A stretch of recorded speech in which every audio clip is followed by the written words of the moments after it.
बात है कि हमारा जो अपना योग है वो इसका अंतर्राष्ट्रीय दिवस आज मनाया जा रहा है 21 जून। और जो मैंने समझा 2015 से ये मनाना आरंभ किया गया। तो हमारे जो अभी मैं प्रेस को भी यही बता रही थी कि this is one big example of local to global, कि कैसे जो हमारा एक ट्रेडिशनल जो हमारे में रचा बचा सिस्टम था उसको पूरे विश्व ने अपनाया है। तो ऐसे ही और भी बहुत सारी चीज़ें हैं, बहुत सिस्टम्स हैं जो कि हमारे इंडिया से होते हुए भारतवर्ष से निकल के दुनिया में फैले हैं। और ये एक तरीका है उनको एक रिकग्निशन देने का कि सारी दुनिया में ये मैसेज फैले कि नहीं, दिस इज़ फ्रॉम इंडिया। तो हम लोग भी बढ़ चढ़ कर ये दिवस मनाएं, हमारे तन मन मस्तिष्क को सेहतमंद करने का ये बहुत ही एकदम it's a very simple and a great way of doing it. And सुबह अगर हम ये करते हैं, दिन में कभी भी समय लगता है जैसे प्रिस्क्राइब होता है उस तरह से हम योगासन करें तो कहीं ना कहीं हमें इसका बहुत फ़ायदा मिलता है। सिंपल ब्रीदिंग एक्सरसाइजेज ही कर लें तो उससे ही शरीर को बहुत फर्क पड़ता है। आप सब सुबह से यहाँ आए हुए हैं तो मैं आई वॉन्ट से कि कहने में नहीं, लेट्स डू इट।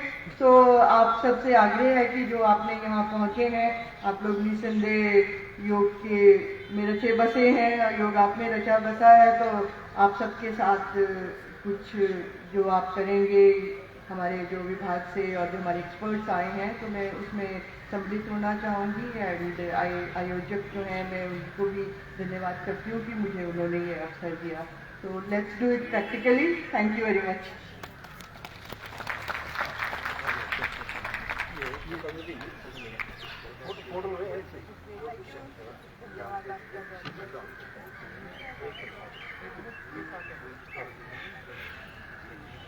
धन्यवाद मैम।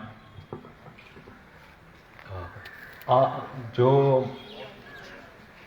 मैं सबसे रिक्वेस्ट करूंगा कि जो लोग खड़े हैं कृपया वो भी अपना आसन ग्रहण करें, क्योंकि योग जो है ये हम बैठकर खड़े होकर करते हैं। लेकिन सर्वप्रथम आप सबसे अनुरोध है कि अपना आसन ग्रहण करें।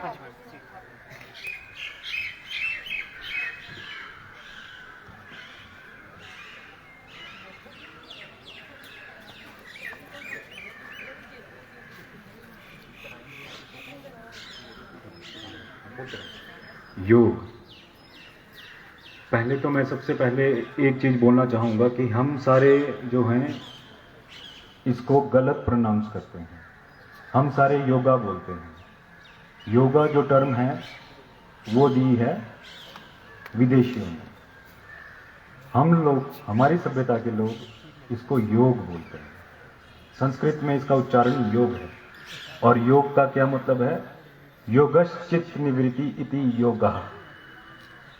एक इसका ये एग्जाम्पल, इसकी एक परिभाषा है, योगः चित्त निवृत्ति इति योगः। मतलब जो चित्त, जो हमारा मन है, उसको के जो विकार है, जो उसमें एक तरह की जो अनटाइडीनेस है या फिर जो एक समांतर समय में सोचना नहीं कर पाते हैं, तो उसको एक लाइन में लाना। जितनी भी उसकी वृत्तियां हैं उसकी निवृत्ति जो है योग से होती है। और जैसा कि मैम ने बताया अभी आपको कि फ्रॉम लोकल टू ग्लोबल, ये एक तरह की भारत की सॉफ्ट पावर है। आप सब जानते ही होंगे कि किसी भी कंट्री की जो समृद्धता है वो उसकी दो तरह से पता चलती है, एक हार्ड पावर से, एक सॉफ्ट पावर से। हार्ड पावर से उसकी टेक्नोलॉजी होगी, उसकी मिलिट्री या उसका साइंस जो है वो कितनी समृद्ध है, उसकी इकोनॉमिक्स कितनी समृद्ध है, उससे उसकी हार्ड पावर पता चलती है। लेकिन सॉफ्ट पावर तो कल्चरल इन्फ्लुएंस है, जिससे कि पूरे विश्व पे जो वो अपनी छाप छोड़े। उसका मैं आपको एक सिंपल एग्जांपल देता हूं, चाइनीज हमें कैसे इन्फ्लुएंस करते हैं। चाइनीज फूड, चाउमीन होगी, मोमोज होगी, वो उनकी सॉफ्ट पावर है जो उन्होंने ग्लोबली ले गए हैं। अमेरिका को देखें तो अमेरिका का हो गया, जैसे फेसबुक हो गया, ट्विटर हो गया, हम सारे लोग उसको यूज करते हैं। वैसे ही भारत की क्या है? भारत की है योग, आयुर्वेद, जो कि हमारा कल्चर है और साइंस, ये जीने की एक कला है। अगर हम इसको अपनाएं क्योंकि ये जो मुहिम है हमारे प्रधानमंत्री जी ने इसलिए चलाई थी कि जो हम चीज़ करते हैं वो पूरे विश्व में फैलाएं, और जिससे कि हमारी जो हमारी सभ्यता की एक जो सुदृढ़ता थी वो पूरे विश्व में उस चीज़ का पालन हो। तो ज़्यादा ना बोलते हुए मैं पहले यहाँ पर आपको जो लोग हमारे यहाँ योगा कराएंगे, योग जो ऊपर मंच पर बैठे हैं, मैं उनको इंट्रोडक्शन दे देता हूँ। एक हमारे आयुष विभाग से उषा ज्योति जी हैं, माया वर्धान जी आर्ट ऑफ लिविंग से हैं, साथ में नवोत्थान सेवाधाम से राजकमल जी हैं, और पतंजलि से इनका नाम नहीं जानता हूँ, उसके लिए क्षमा सर, पर आपका भी स्वागत है। साथ में हमारे डॉक्टर मीना और अशोक जी यहाँ पर आपको योग कराएंगे। तो ज़्यादा ना, अब मेरे को लगता है समय भी हो चुका है इसका, तो मैं डॉक्टर मीना जी को बोलूँगा कि आप मंच पर आएँ और योग संचालन करें।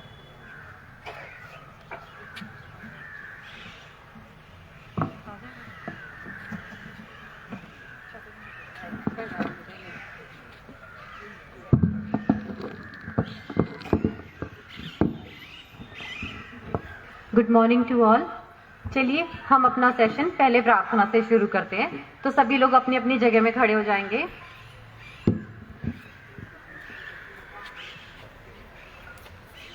अब अपने हाथों को नमस्कार मुद्रा में रखेंगे तथा मेरे साथ साथ बोलेंगे, ओम संगच्छध्वम संवद्धध्वम संवो मनासि जानताम् देवा भाग यथा पूर्वे संजानाना उपासते। अर्थात आइए हम सब मिलकर एक साथ चलें, हम सब मिलकर एक साथ बोलें व एक साथ मिलकर के ज्ञान प्राप्त करें। अपने पूर्वजों की भांति हम भी इस परंपरा का पालन करें। अब अपने दोनों हाथ अपने शरीर के बगल में रख देंगे। सबसे पहले हम करेंगे सूक्ष्म क्रियाएं, ठीक है, जो हमारी छोटी संधियों की रहती हैं। इसमें हम करेंगे गर्दन के व्यायाम, स्कंध यानी कि शोल्डर का व्यायाम, फिर कटी प्रदेश और घुटने संचालन, ठीक है। 4 तरह के ये करेंगे। सूक्ष्म व्यायाम करने के पश्चात हमारा रहता है मेन सेट, जो आसन के होते हैं। उसमें 4 तरह के आसन है, खड़े होकर के करने वाले आसन, फिर बैठ करके करने वाले आसन, फिर पेट के बल लेट करके और अंततः पीठ के बल लेट करके। आसन के पश्चात हम करेंगे प्राणायाम और लास्ट में 2 मिनट का ध्यान करेंगे, ठीक है। तो सबसे पहले हम लोग करते हैं सूक्ष्म व्यायाम। इसमें आते हैं पहले ग्रीवा के सूक्ष्म व्यायाम। आप चाहें तो पहले पैरों के बीच में 2 इंच की दूरी दे देंगे, हल्की सी दूरी देंगे। अब अपने दोनों हाथों को कमर पर रख लीजिए। पहला व्यायाम है ग्रीवा का आगे से पीछे की तरफ झुकाना। तो श्वास निकालते हुए अपनी गर्दन को आगे की तरफ झुकाएं तथा अपनी ठोड़ी को छाती से लगाने का प्रयत्न करें। अब श्वास लेते हुए सिर को पीछे की तरफ ले जाएं। क्षमता अनुसार सिर पीछे की तरफ झुकाएंगे। अब श्वास निकालते हुए गर्दन सीधी कर देंगे। तो ये था पहला व्यायाम, ग्रीवा का आगे से पीछे की तरफ झुकाना। द्वितीय करते हैं ग्रीवा का दाईं एवं बाईं तरफ झुकाना। पुनः श्वास बाहर निकालते हुए गर्दन को दाईं तरफ राइट साइड झुकाएंगे तथा इस तरह से झुकाएं कि अपने कान को कंधे से लगाने का प्रयत्न करें। ध्यान रहे कंधा ऊपर की तरफ नहीं उठाएंगे, केवल गर्दन को झुकाएंगे। अब श्वास लेते हुए गर्दन सीधी कर देंगे। पुनः श्वास निकालते हुए गर्दन को बाईं तरफ लेफ्ट साइड झुकाएं व अपने कान को कंधे से लगाने का प्रयत्न करें। श्वास लेते हुए गर्दन सीधी कर देंगे। अब करेंगे हम तीसरा, गर्दन का दाईं एवं बाईं तरफ घुमाना, रोटेशन। श्वास निकालते हुए ग्रीवा को दाईं तरफ राइट साइड घुमाएं। इस तरह से घुमाएंगे कि आपकी ठोड़ी और कंधा समानांतर हो जाए। श्वास लेते हुए गर्दन सीधी कर देंगे। पुनः श्वास निकालते हुए ग्रीवा को बाईं तरफ लेफ्ट साइड घुमाएं व अपनी ठोड़ी और बायां कंधा समानांतर कर देंगे। पुनः श्वास लेते हुए गर्दन सीधी कर देंगे। अब करेंगे चौथा पूर्ण ग्रीवा संचालन, फुल नेक रोटेशन। पहले श्वास निकालते हुए अपनी ग्रीवा को आगे की तरफ झुकाएं और ठोड़ी को छाती से लगाएं। अब सामान्य तरीके से श्वास लेते हुए गर्दन को घड़ी की सुई की आकार में क्लॉकवाइज डायरेक्शन में घुमाएंगे।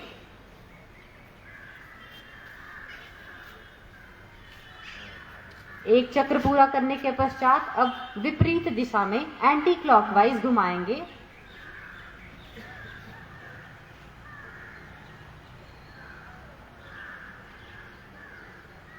अब गर्दन सीधी कर दीजिए एवं दोनों हाथ शरीर के बगल में रख करके विश्राम करेंगे। तो ये हमने गर्दन के 4 व्यायाम किए। पहले आगे से पीछे की तरफ झुकाना, दाईं एवं बाईं तरफ झुकाना, दाईं एवं बाईं तरफ घुमाना और लास्ट में पूर्ण ग्रीवा संचालन। अगला करेंगे हम स्कंद संचालन। पहले स्कंद खिंचाव। अपने दोनों हाथों को शरीर के बगल से ऊपर की तरफ उठाएं। श्वास लेते हुए दोनों हाथों को ऊपर की तरफ उठाएं व सिर के ऊपर ले जाकर के सीधा कर दें।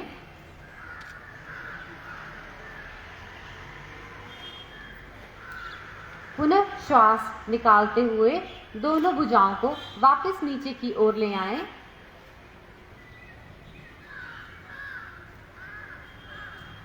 अब इन्हें शरीर के बगल में रख करके विश्राम करेंगे। ये था स्कंद खिंचाव। अगला करेंगे स्कंद चक्र या स्कंद संचालन। तो दोनों हाथों को हम कंधे पर रखेंगे, बायां हाथ बाएं कंधे पर एवं दायां हाथ दाएं कंधे पर रखेंगे।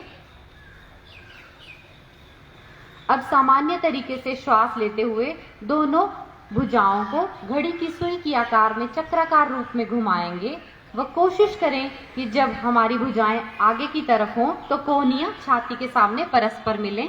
तो शुरू करेंगे। बड़े से बड़ा चक्र बनाने की कोशिश करें। इस तरह से हम 5 चक्र लेंगे। 5 चक्र लेने के पश्चात अब हम विपरीत दिशा में एंटी क्लॉकवाइज घुमाएंगे व कोशिश करेंगे कि पीछे की तरफ जब हमारी भुजाएं जाएं तो वो हमारे कानों को स्पर्श करें।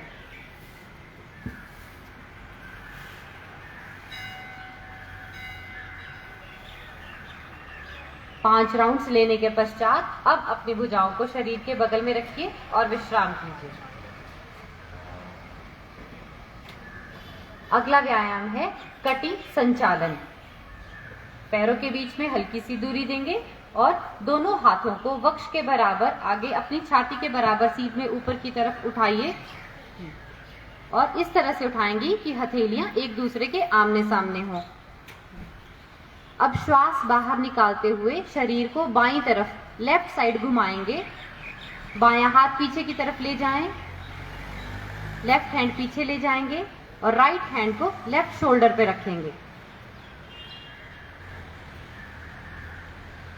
श्वास लेते हुए शरीर सीधा कर दें और भुजाएं सामने की ओर कर देंगे, सामने की ओर सीधी कर देंगे।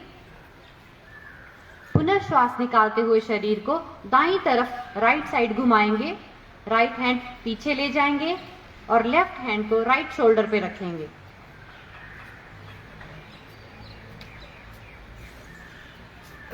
अब श्वास लेते हुए शरीर सीधा कर देंगे, भुजाएं आगे की ओर सामने की ओर करेंगे। अब श्वास निकालते हुए दोनों भुजाओं को शरीर के बगल में रखिए। अब विश्राम कीजिए। ये था तीसरा कटी संचालन, जिसे स्पाइनल ट्विस्ट कहते हैं। अब लास्ट में आता है घुटना संचालन।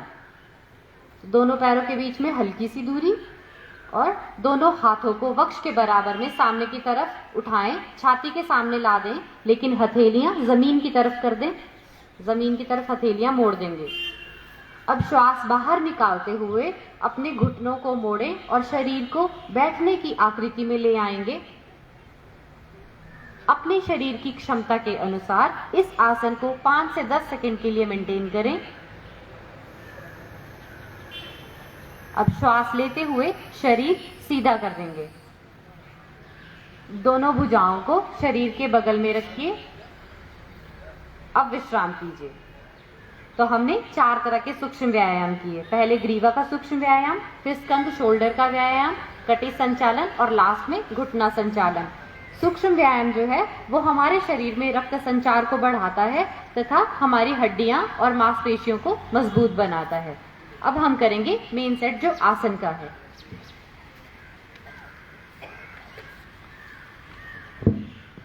अब हम योगासन की तरफ बढ़ेंगे। इसमें सबसे पहले खड़े होकर के किए जाने वाले आसन करेंगे, जिसमें पहला है ताड़ासन। ताड़ शब्द का अर्थ है पहाड़, ताड़ या खजूर का पेड़। यह आसन सभी खड़े हुए आसनों का आधार है। सभी लोग दोनों पांव में 2 इंच का अंतर रखें। दोनों हाथों को ऊपर आगे से कंधे जितना उठाएं। उंगलियों को परस्पर आपस में मिलाएं। हथेलियां बाहर की तरफ करें। श्वास लेते हुए भुजाओं को ऊपर ले आएं। एड़ियों को जमीन से ऊपर उठाएं। पंजों के ऊपर संतुलन बनाने का प्रयास करें। श्वास बाहर छोड़ते हुए भुजाओं को आगे लाएं। उंगलियां अलग करें। भुजाओं को वापस लाएं। आराम करें। इस आसन के अभ्यास से शरीर में स्थिरता आती है। निश्चित उम्र तक यह आसन लंबाई बढ़ाने के काम आता है। अब हम अगला आसन करेंगे वृक्षासन। वृक्ष का अर्थ है पहाड़। इसमें शारीरिक स्थिति, वृक्ष का अर्थ है पेड़। इस आसन से हमारी शरीर की स्थिति जो है वो वृक्ष के समान होती है, इसलिए इसका नाम वृक्षासन है। दोनों पैरों में 2 इंच का अंतर रखें। पैर आपस में पैरेलल हो। आंखें सामने किसी एक बिंदु के ऊपर केंद्रित करें। श्वास बाहर छोड़ते हुए दाएं पैर को पकड़कर बाएं पैर की अंदरूनी जंघा पर रखें। एड़ी मूलाधार से मिली हो। श्वास अंदर लेते हुए दोनों हाथों को ऊपर ले जाएं। नमस्कार मुद्रा में जोड़ें। सामान्य श्वास प्रश्वास करते रहें। श्वास बाहर छोड़ते हुए भुजाओं को वापस लाएं। विश्राम करें। इसी को पुनः बाएं पैर से करेंगे। हाथों से बाएं पैर को दाएं पैर की जंघा के अंदरूनी भाग में रखें। एड़ियां मूलाधार को स्पर्श करें। बाजू बगल से ऊपर की ओर ले जाएं। नमस्कार मुद्रा में जोड़ें।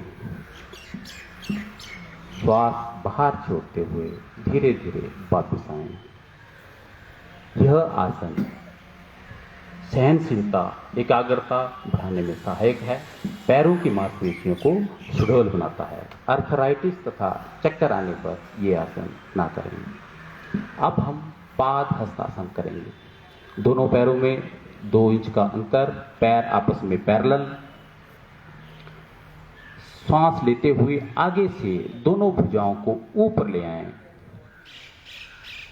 शरीर को ऊपर की तरफ खींचने का प्रयास करें। श्वास बाहर छोड़ते हुए धीरे धीरे भुजाओं को आगे से नीचे लाएं, जब तक आपकी हथेलियां जमीन को स्पर्श ना करें। श्वास लेते हुए भुजाओं को पुनः ऊपर ले आएं।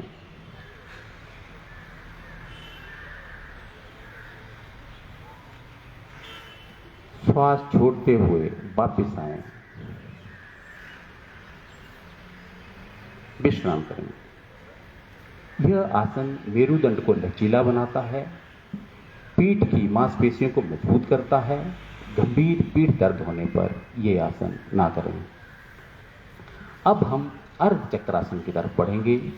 दोनों हाथों से अपनी कमर को पकड़ें, उंगलियां आगे की तरफ, अंगुष्ठ पीछे की तरफ, गर्दन को पीछे मोड़ें। श्वास भरते हुए जितना हो सके पीछे की ओर जाएं। आपकी कोहनियां पीछे की तरफ समानांतर हो। सामान्य श्वास प्रश्वास करते रहें। श्वास भरते हुए सीधे हो जाएं। भुजाएं वापस बगल में लाएं। इस आसन से मेरुदंड लचीला बनता है, कमर की मांसपेशियां मजबूत बनती है, सर्वाइकल स्पॉन्डिलोसिस में बहुत कारगर है। चक्कर आता हो तो यह आसन ना करें तथा उच्च रक्तचाप के व्यक्ति धीरे धीरे पीछे की ओर झुकें। अब हम अगले आसन की तरफ बढ़ेंगे, वो है त्रिकोण आसन। दोनों पैरों में 3 फीट की अंतर रखें।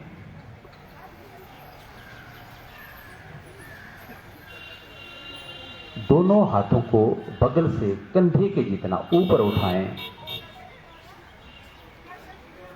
दाहिने पैर को दाईं तरफ मोड़ें। श्वास छोड़ते हुए शरीर को दाहिनी तरफ झुकाएं।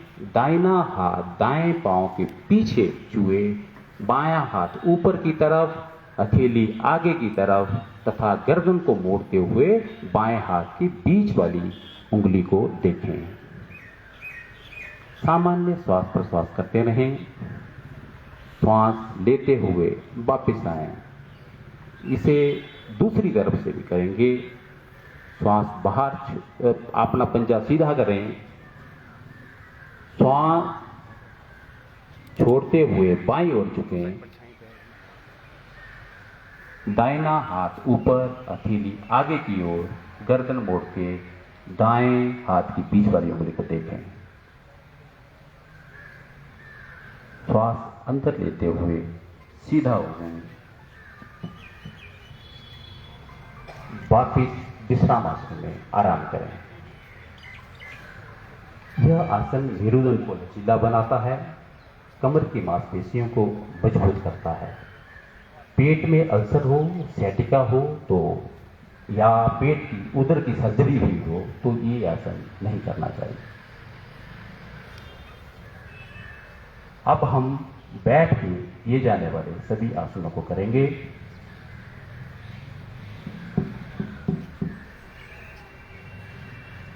अब सब लोग अपनी अपनी जगह में बैठ जाएंगे।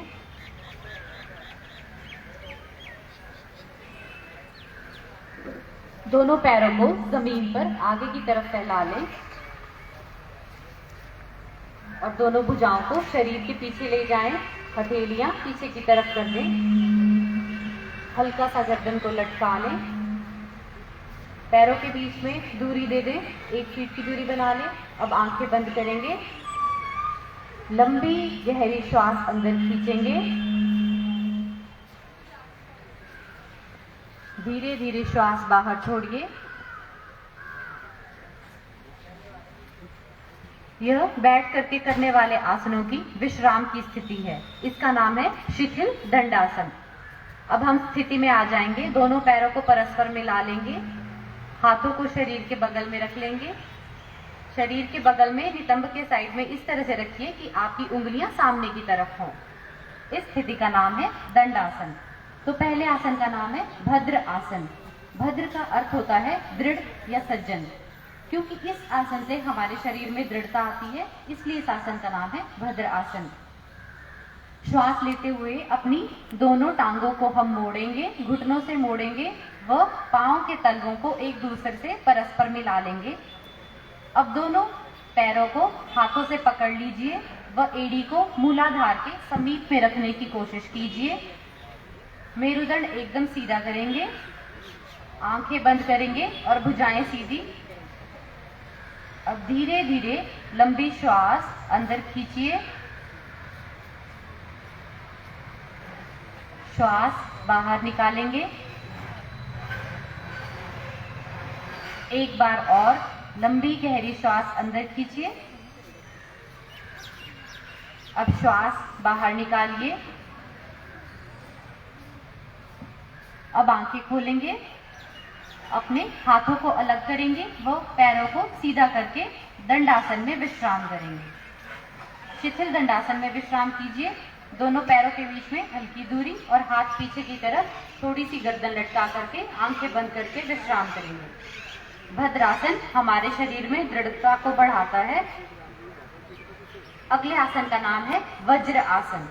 जैसे कि हमें पता है वज्र होता है हीरा या डायमंड।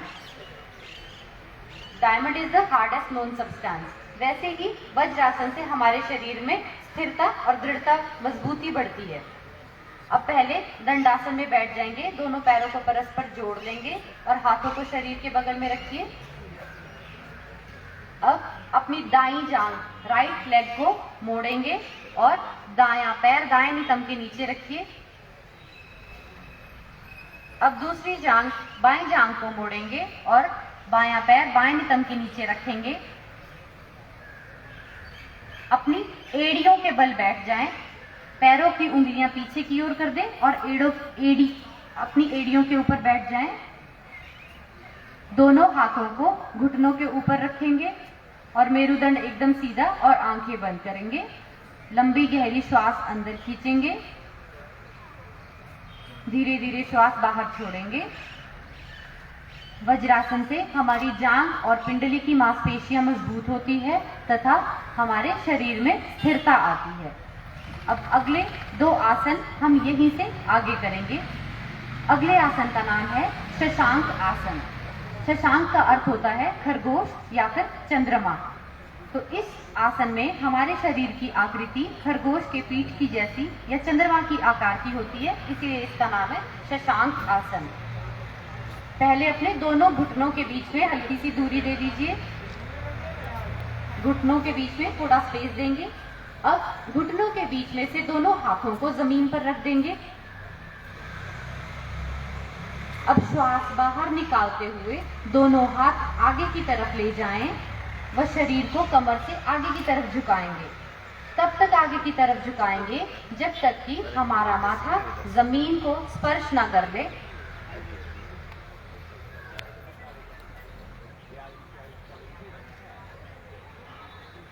शशांक आसन यह हमारे मस्तिष्क नेत्र में रक्त संचार को बढ़ाता है, हमारी पैंक्रियास को स्टिमुलेट करता है, जाठराग्नि को प्रदीप्त करता है और कब्ज इत्यादि के रोगों से छुटकारा दिलाता है। परंतु जिन लोगों को बहुत अधिक पीठ दर्द और गंभीर पीठ दर्द होती है, सियाटिका या डिस्क प्रॉब्लम में, ये आसन नहीं करना चाहिए। अब धीरे धीरे श्वास लेते हुए शरीर को सीधा करें व वापस वज्रासन की बैठने की स्थिति में आ जाएं। अपने दोनों घुटनों को जोड़ लेंगे और दोनों हाथों को घुटनों पे रखेंगे एवं वज्रासन में बैठ जाएंगे। ये था शशांक आसन। अगला आसन है अर्ध उष्ट्र आसन। अर्ध उष्ट्र मतलब कि अर्ध इज आधा और उष्ट्र होता है कैमल, हाफ कैमल पोज। ठीक है, जैसे ऊंट की पीठ में हम्प बनी होती है, उसी प्रकार से हमारे शरीर की आकृति इस आसन में होती है, इसीलिए इस आसन का नाम है अर्ध उष्ट्र आसन। पहले अपनी अपनी जगह में घुटनों के बल खड़े हो जाएंगे। जिन लोगों को गंभीर आर्थराइटिस है, घुटने में बहुत अधिक दर्द है, वो ये आसन ना करें। बाकी लोग घुटनों के बल खड़े हो जाएंगे। अब अपने हाथों को कमर के पीछे रख लें।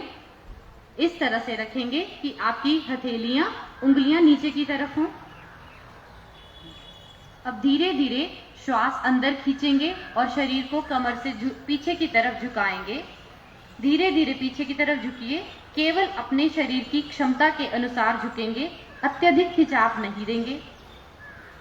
यह आसन हमारे पीठ की मांसपेशियों को मजबूत करता है, सर्वाइकल स्पॉन्डिलाइटिस में बहुत अधिक उपयोगी है तथा हमारे फेफड़ों के काम करने की क्षमता को बढ़ाता है।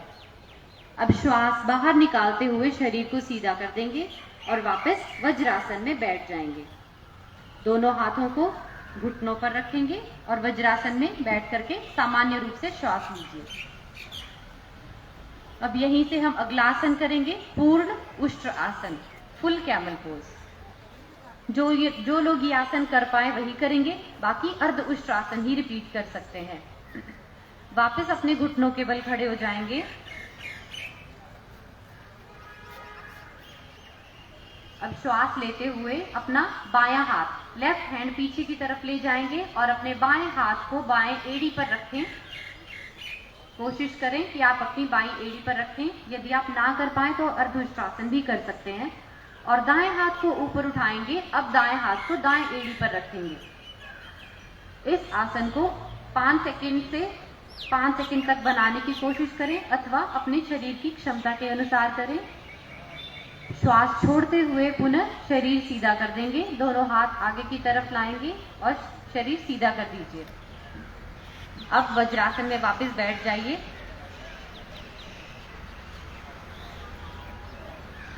अब अगला आसन करेंगे उत्तान मंडूक आसन। उत्तान यानी कि शरीर के ऊपर का हिस्सा, मंडूक मेंढक या फ्रॉग। तो इस आसन में हमारे शरीर के ऊपर के हिस्से की आकृति मेंढक के आकार की होती है, इसीलिए इसका नाम है उत्तान मंडूक आसन। पहले अपने घुटनों के बीच में थोड़ी सी दूरी बना देंगे। दोनों घुटनों के बीच में स्पेस दे दीजिए। पीछे से अपनी पैरों की एड़ियां मिलाकर रखें, केवल घुटने ही दूर दूर करें आगे से। अब अपना दायां हाथ राइट हैंड ऊपर की तरफ उठाएं और सिर के पीछे से ले जाते हुए इसे बाएं कंधे पर रख दें। अब बायां हाथ ऊपर की तरफ उठाएं और सिर के पीछे से ले जाते हुए दाएं कंधे पर रख दें। सिर ऊपर की ओर सामने की तरफ करें और मेरुदंड सीधा कर दें। आंखें बंद करें और लंबी गहरी श्वास अंदर खींचेंगे। धीरे धीरे श्वास बाहर निकालेंगे। इस आसन का नाम है उत्तान मंडूक आसन। यह हमारे फेफड़ों के काम करने की क्षमता को बढ़ाता है और हमारे सर्वाइकल स्पॉन्डिलाइटिस में उपयोगी है तथा स्कंध की मांसपेशियों को मजबूत करता है। अब दोनों हाथों को सीधा कर देंगे। घुटने आपस में जोड़ लीजिए। अब अपने बाएं हाथ का सहारा लेंगे और दाईं जांघ सीधी कीजिए। लेफ्ट हैंड का सहारा लीजिए और राइट लेग को सीधा कर दीजिए। अब राइट हैंड का सपोर्ट लीजिए और लेफ्ट लेग को सीधा कर दीजिए। अब शिथिल दंडासन में विश्राम करेंगे। दोनों पैरों के बीच में दूरी रखेंगे। हाथ शरीर के पीछे की तरफ ले जाएं। हल्का सा गर्दन लटका लें, आंखें बंद करें और विश्राम करें। जब हम विश्राम करेंगे तो हमारा ध्यान हमारे शरीर पर केंद्रित होना चाहिए। अपनी अपनी जंघा, पिंडलियां या फिर आपके शरीर के अन्य जिस हिस्से में खिंचाव या संकुचन महसूस हो रही है, अपना ध्यान अपने शरीर के उन अंगों पर केंद्रित करें।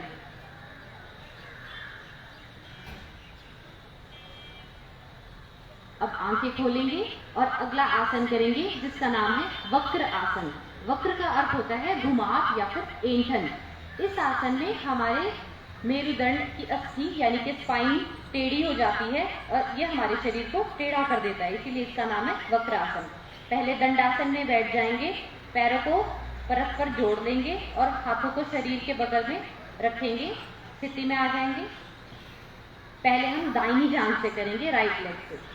तो अपना दाहिनी जांघ को मोड़िए और अपना दायां पैर बाईं जंघा के समीप में रखिए।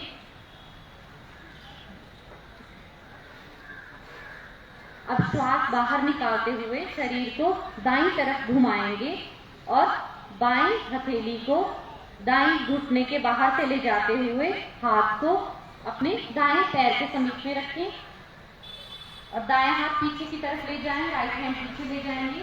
अंतिम अवस्था में सिर भी पीछे की तरफ घुमा देंगे। श्वास लेते हुए पुनः शरीर को सीधा कर दें व अपनी जांघ को सीधा कर दें। हाथों को वापस शरीर के बगल में रख लीजिए। यही आसन हम बाईं तरफ करेंगे। अब बाईं जांघ को मोड़ करके बायां पैर दाईं जंघा के समीप में रखेंगे। बायां हाथ पीछे ले जाएंगे। अब दाएं हाथ को बाएं जंघा के बाहर से लेते हुए अपने बाएं पैर के समीप में रख दें। अंतिम अवस्था में सिर को अपने शरीर को मोड़ करके सिर भी पीछे की तरफ घुमा देंगे।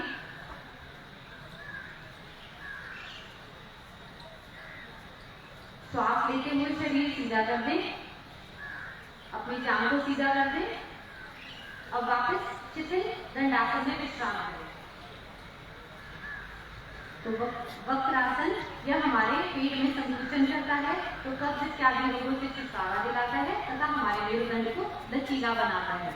अब यहाँ से हम आगे करेंगे लेट करके करने वाले आसन।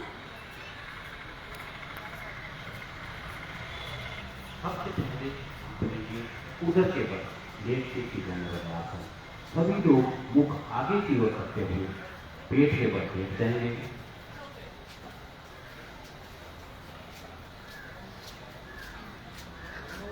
पैरों को एक दूसरे से दूर फैलाएं,